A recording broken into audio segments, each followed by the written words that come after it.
Halo, selamat pagi sahabat semua.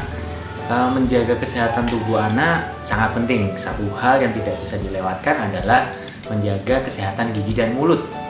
Nah, apabila kita terlambat dalam menjaga kesehatan gigi dan mulut, maka ada resiko penyakit gigi dan mulut akan menyerang anak-anak. Salah satunya adalah gigi berlubang. Nah, bagaimana ciri-ciri gigi akan mulai berlubang dan juga kemudian bagaimana cara atau tips untuk menghindari agar gigi anak-anak tidak berlubang. Yuk, kita ikuti. Halo Moms, khawatir balita Anda terkena karies gigi atau gigi berlubang, gigis atau gupis? Jangan khawatir Moms. Gigi berlubang atau karies gigi pada balita atau anak-anak bisa dicegah sejak dini. Yang pertama, Moms harus tahu bagaimana ciri-ciri gigi yang akan menjadi karies atau yang kira-kira akan menjadi lubang. Ciri gigi akan berlubang yaitu terdapat titik putih atau namanya adalah white spot. Nah, ini warnanya lebih putih dibandingkan dengan bagian gigi yang lain. Apabila ini dibiarkan, maka lapisan email pada titik putih tersebut akan hilang dan kemudian berubah warna menjadi kuning. Dan warna kuning tersebut adalah lapisan bagian dalam atau dentin.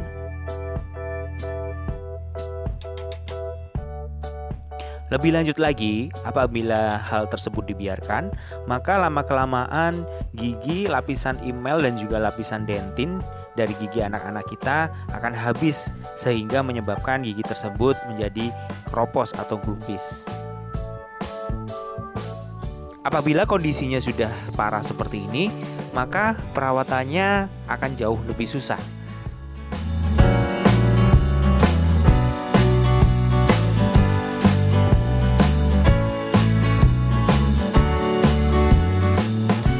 Penyebab karies atau gigi berlubang pada balita sama dengan apa yang terjadi pada orang dewasa, yaitu terpaparnya gigi dalam waktu yang lama oleh asam, sehingga mineral-mineral email gigi larut.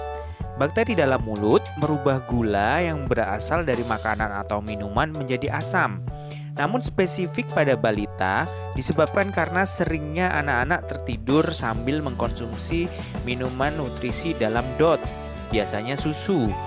Seringkali anak-anak dibiarkan mengkonsumsi atau minum susu dalam DOT sambil tidur. Nah, ini berbahaya karena pada saat tidur bakteri akan merusak gigi di dalam mulut.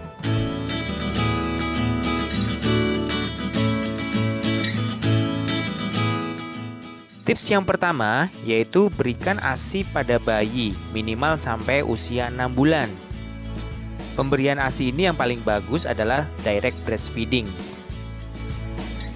Tips yang kedua, bila bayi minum menggunakan DOT, maka teman-teman bisa menggendong selama pemberian susu tersebut. Dan ketika anak sudah tertidur, baru dibaringkan ke tempat tidur tanpa DOT. Jadi DOT-nya harus dilepas. Jangan biarkan anak tertidur dengan DOT berisi susu di dalam mulutnya. Ini akan berbahaya. Tips yang ketiga, ketika anak berusia 6 bulan, ia sudah boleh mengkonsumsi makanan atau minuman tambahan. Anak dapat mulai diajarkan minum melalui baby cup. Nah, hal ini akan mengurangi waktu terpaparnya gigi dengan asam. Tips yang keempat, di antara waktu minum susu, berikan anak-anak air putih biasa tanpa gula. Ini akan mengurangi kandungan asam di dalam rongga mulut anak-anak. Tips yang kelima, biasakan bersihkan mulut anak-anak sejak dini meskipun belum tumbuh giginya. Caranya menggunakan kain kasar dan air hangat minimal 2 kali sehari, terutama setelah konsumsi susu. Perhatikan bagian gigi yang berbatasan dengan gusi karena merupakan tempat retensi makanan. Tips yang keenam, lanjutkan kegiatan membersihkan mulut tersebut dan mulai usia 6 bulan dapat menggunakan sikat gigi lembut khusus bayi tanpa pasta gigi. Setelah anak dapat meludah atau mengeluarkan busa pasta gigi, boleh menggunakan sedikit pasta gigi khusus anak-anak, kira-kira sebesar biji jagung. Tetap bantu anak untuk menyikat giginya sampai ia mahir, yaitu sekitar usia 8 tahun.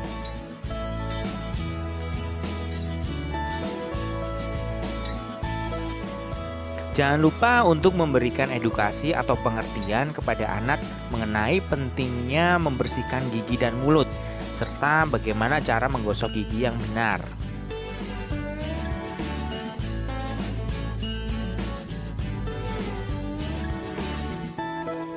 Tips yang ketujuh, setelah anak boleh mengkonsumsi makanan tambahan, batasi pemberian jus buah, minuman manis pada anak.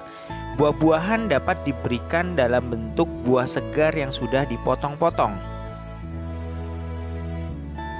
Tips yang ke-8, ketika anak berusia 1 tahun, usahakan agar anak sudah tidak lagi minum menggunakan dot, melainkan menggunakan cup atau gelas.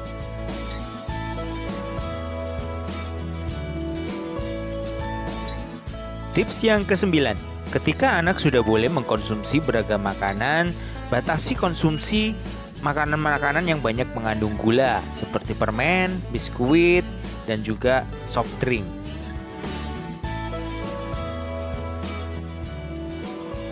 Baik teman-teman, itulah tips yang bisa saya sampaikan pada kesempatan kali ini. Silahkan untuk subscribe channel ini karena subscribe tidak dipungut biaya. Dan juga nyalakan tombol loncengnya agar teman-teman tidak tertinggal informasi menarik mengenai kesehatan di channel ini. Baik, demikian yang bisa saya sampaikan. Terima kasih sudah menonton. Sampai jumpa di video selanjutnya.